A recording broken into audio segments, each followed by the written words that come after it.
I think it's too hard to tell. It's too hard to tell with questions like that because there are too many things that can happen and choices that can be made that will affect what's going to happen with it. I'm getting the word August, so, well, let's go with August.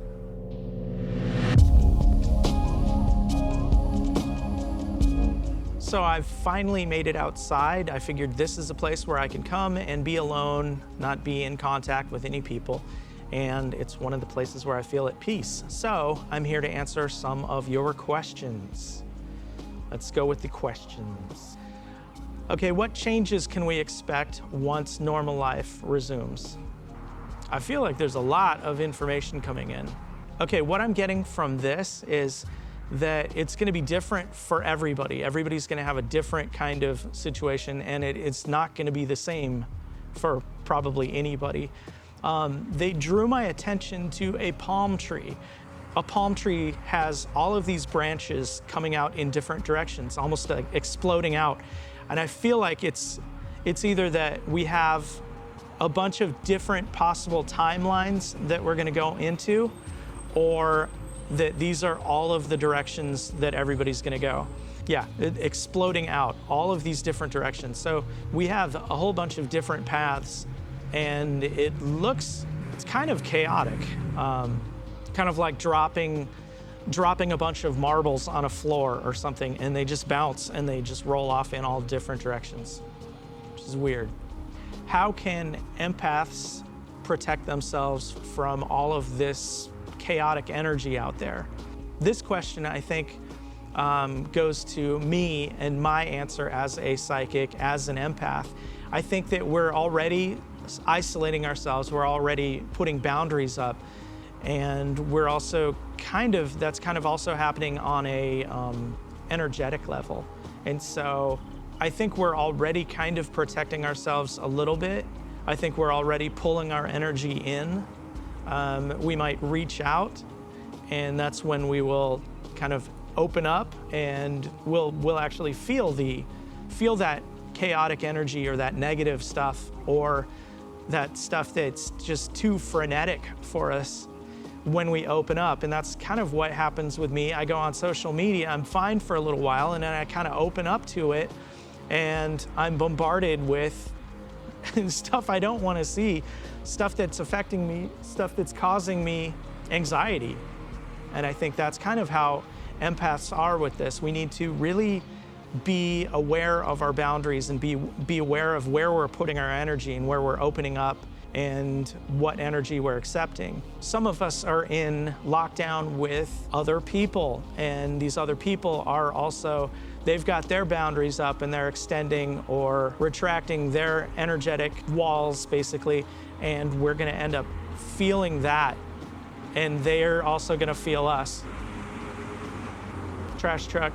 Thank you, garbage disposal people. Thank you, everybody that's keeping us operating and running and being able to function at the level we're functioning. Without you guys, we would be in trouble. So everybody doing all of the jobs where you don't feel like you're appreciated, you're noticed, we love you, we thank you. When will Disneyland reopen? I get that there are all of these variables. It's like seeing this question or seeing the answer on all these different levels. And I think there are too many variables. Like a lot of questions that deal with time or asking about time, when is something gonna happen? The other side, from my understanding, doesn't operate in time the same way we do. And then I know that there are multiple timelines. I've heard them talk about being on different timelines. And so I think it's too hard to tell. It's too hard to tell with questions like that because there are too many things that can happen and choices that can be made that will affect what's going to happen with it. I'm getting the word August, so, well, let's go with August.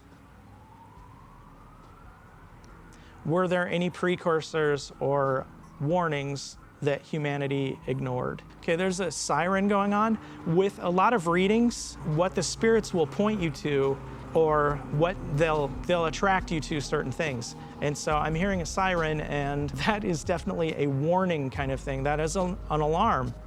What does that mean? I think this is the warning. I think this is the warning. I think the epidemic is the big warning. This is our big heads up. This is our, like, you guys are oblivious to everything. Wake up, pay attention. This is really important. You need to change. I don't know what kind of change. What kind of change? I'm hearing monitor yourselves. Our attitudes, our emotions, our vibration can affect the world. It can affect the universe. So we need to be very aware of where we're putting our energy in all different ways, I guess. Were there any warnings that we ignored before this? Yes. The universe gives us nudges and tells us things, trying to put us on the right path. And I'm actually seeing a lot of TV and movies being warnings that we need to get our together. We got into zombies for a long time, and that wasn't just this seems like a genre we can explore. That's kind of a hint, and they'll try to attract our attention in these ways. It's not that they went and they found a director and they're like, okay, you got to do zombies. They're basically spirits, guides, folks working behind the scenes on the other side, giving us this information, giving us these ideas. And so they help promote these things. It's like, okay, you know what would be helpful? If you guys started thinking about what this means, what this means. So I don't know, that's a weird answer to that. When will kids go back to school?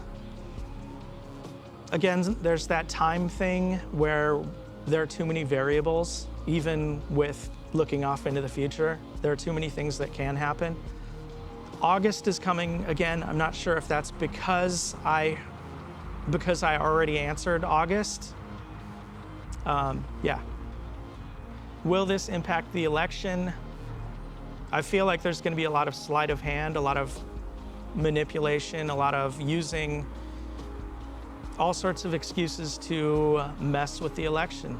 Not cool. I don't get into politics because I am very passionate about my political beliefs, and most likely so are you, and I want to keep this as a spiritual channel. I want to talk about this stuff. So let's not get into politics. Let's keep this a place where we can go, and you aren't going to be bombarded with my beliefs or you are going to be bombarded with my beliefs, but not about politics. How can people learn to connect with their own guides in this challenging time?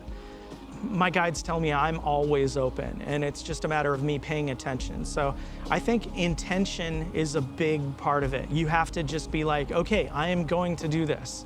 I am open. And whatever that means to you, however that works with your five senses. If you're a hearing person, try to listen really hard. If you're a seeing person, try to look really hard. Pay attention to the random places your vision is drawn, or when you're basically like, oh, I haven't noticed this apple sitting over here. It goes, oh, that might be something from your guides telling you to pay attention to the apple and the symbology. This paying attention to the symbolism of the apple. Like, oh, it might mean teachers. It might mean, oh, this is them as a teacher. Or you might be drawn to certain things. So that's seeing, hearing, if you're feeling something, and I believe everybody has empathic abilities. If you notice you're feeling a certain way out of the blue and it makes no sense, pay attention to that. That might be your guide's way of communicating with you, connecting with you. How can you tell the difference between guides and other entities that might be talking to you or trying to mislead you? Usually you can get a sense and a knowing when it's your guide. They'll feel a little bit higher vibration. What do I mean? You're gonna have to get that flavor for yourself. There's a little bit faster vibration to it. The main thing though is your guides are always going to be supportive. They're going to be helpful. They're going to tell you positive, helpful things. It might not be positive like, oh, we're going to kiss your butt and make you feel good all the time. That's not what they're doing, but they're supportive like a parent if you have supportive parents. They're supportive like a best friend might be. They're supportive, they're helpful, they're gonna try to put you in the right position. If it's negative at all, if it is harmful in any way towards you or someone else, or hurtful, that is not a guide, that's not somebody to listen to. Your guides are always gonna be helpful and supportive to you. Other spirits that are around, they might have a wider perspective on this, they might not, but if they're helpful to you, if they're supportive, then they're worth listening to. They might not know all of the information. Even the angels might not know all of the information. There are like basically tiers of information available to us and available to them, and we're only given what's necessary for us or what's useful for us. The one thing you do need to be aware of are entities or folks that don't have your best interest or best interest of others in mind, and you want to basically ignore them. Anything that is harmful, anything that's not helpful, that's just somebody and you don't need to listen to them. So that's it for this video. Please subscribe, like, comment, let me know what you think. Let me know if you have more questions, because I'm gonna try to do these a lot. We have time. And while I've got this space, this is where I'm gonna be doing it, I hope. I mean, this is pretty neat. I love cemeteries. To me, they're my church. Some psychics cannot go in a cemetery without being bombarded.